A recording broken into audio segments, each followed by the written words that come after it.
अस्सलामुअलैकुम। दर्जा नहुम, मज़मून और रियाज़ी अव्वल, सबक 60, पेशकश Abdul Wahid, professor Javed Khan, Urdu high school, Mangrulpir, ज़िला वाशिंग। सबक 60, मशक़ी सेट 1.2, सवाल नंबर 2 और 3। सवाल नंबर 2 इस तरह है, ए और बी क्या मसावी सेट हैं? और दोनों सेट इस तरह दिए हुए हैं। सेट ए बराबर महराबी कौस जुफ्त मुफर्रद अदद, और सेट बी इस तरह है, बी बराबर महराबी कौस एक्स जबकि 7x नफ़ी 1 बराबर 13। हमको अगर ये दोनों सेट मसावी बताना है तो हमको इन दोनों सेट के अरकान एक जैसे है ये दिखाना पड़ेगा, क्योंकि हम जानते हैं कि जुफ्त आदात 2, 4, 6, 8, डैश डैश डैश लामहदूद मकाम तक होते हैं। अब इन जुफ्त आदात में से हमको मुफर्रद अदद तलाश करना है।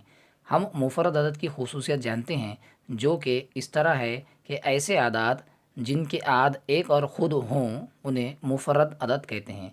अब 2, 4, 6, 8, 10 में से हमको मुफर्रद अदद तलाश करना है, तो इसमें से 2 एक ऐसा अदद है जो जुफ्त भी है और मुफर्रद भी है, इसलिए सेट ए में एक ही रुकन आएगा और वो है 2। अब उसके बाद में जो दूसरा सेट है, सेट बी, उसकी खुसूसियत इस तरह है, 7x नफ़ी 1 बराबर 13। अब इसको अगर हल करते हुए चले तो नफ़ी 1 को सिमत बदला के दूसरी तरफ लेकर गए तो 13 के साथ नफ़ी 1 जमा में बदल जाएगा, यानी इस तरह लिखा जाएगा 7x बराबर 13 जमा 1।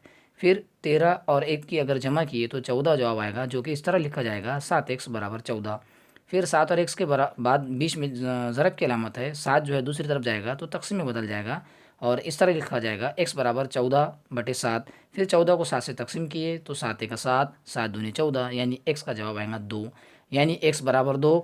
मतलब सेट बी में भी एक रुकन आएगा और वो रुकन है 2। अब सेट ए और सेट बी दोनों के अरकान पे अगर गौर करते चले तो ए में भी एक ही रुकन है वो है 2, और बी में भी एक ही रुकन आ रहा है और 2, यानी दोनों सेट के अरकान पे गौर करते चले तो दोनों सेटों में एक ही जैसे अरकान आए और वो है 2, इसलिए सेट ए और सेट बी मसावी सेट हैं, यानी उसको इस तरह लिखा जाएगा ए बराबर बी। अब इस मश्क का सवाल नंबर 3 इस तरह है, दर्ज झैल में से कौन से सेट खाली हैं ये बताइए। पहला सेट इस तरह है, ए बराबर महराबी कौस ए जबकि ए सिफ़र से छोटा तबई अदद है। अब हम जानते हैं तबई अदद किसे कहते हैं। तबई अदद गिनती की आदत को कहते हैं जो कि लामहदूद है और उसकी शुरुआत 1 से होती है, यानी 1, 2, 3, 4, 5, 6 ये सब तबई अदद है। अब यहाँ पर खुसूसियत क्या दी हुई है कि सिफ़र से छोटा तबई अदद। हम जानते हैं कि सिफ़र से छोटा कोई भी तबई अदद नहीं है, इसलिए इसमें कोई भी रुकन नहीं आएगा, यानी ए खाली सेट होगा, ए बराबर खाली सेट। दूसरा सेट इस तरह है, बी बराबर महराबी कौस एक्स जबकि एक्स की कुव्वत 2 बराबर 0। अब हमको सेट बी में से ये खुसूसियत लेकर हल करना पड़ेगा, एक्स की कुव्वत 2 बराबर 0। हम जानते हैं कि कुव्वत 2 हटा के जज़र लगता है, यानी एक्स पर की कुव्वत 2 हटेंगी, 0 पर जज़र लगेगा और उसको इस तरह लिखा जाएगा एक्स बराबर जज़र में 0। और हम ये भी जानते हैं कि 0 का जज़र 0 है, यानी एक्स की कीमत आएंगी एक्स बराबर 0। क्योंकि 0 मुकम्मल अदद का एक रुकन है, इसलिए सेट बी में 0 जो है एक रुकन आएगा और उसको इस तरह लिखा जाएगा बी बराबर महराबी कौस 0। अब इसमें रुकन आ गया और हम जानते हैं कि खाली सेट के लिए खाली सेट में कोई भी रुकन नहीं चाहिए, लेकिन इसमें रुकन आ गया है और वो एक 0 है, इसलिए बी जो है खाली सेट नहीं होगा। तीसरा सेट इस तरह है, सी बराबर महराबी कौस एक्स जबकि 5x नफ़ी 2 बराबर 0 और x रुकन है n का, यानी सेट x में जो रुकन हैं वो तबई अदद में से हैं। और दूसरी खुसूसियत ये दी हुई है 5x नफ़ी 2 बराबर 0। अब हमको ये दोनों खुसूसियत लेकर सेट सी में कौन से अरकान आते हैं ये निकालना है, यानी 5x नफ़ी 2 बराबर 0, फिर 5x के साथ में 2 नफ़ी में है दूसरी तरफ जमा में चला जाएगा, यानी उसको इस तरह लिखा जाएगा 5x बराबर 2।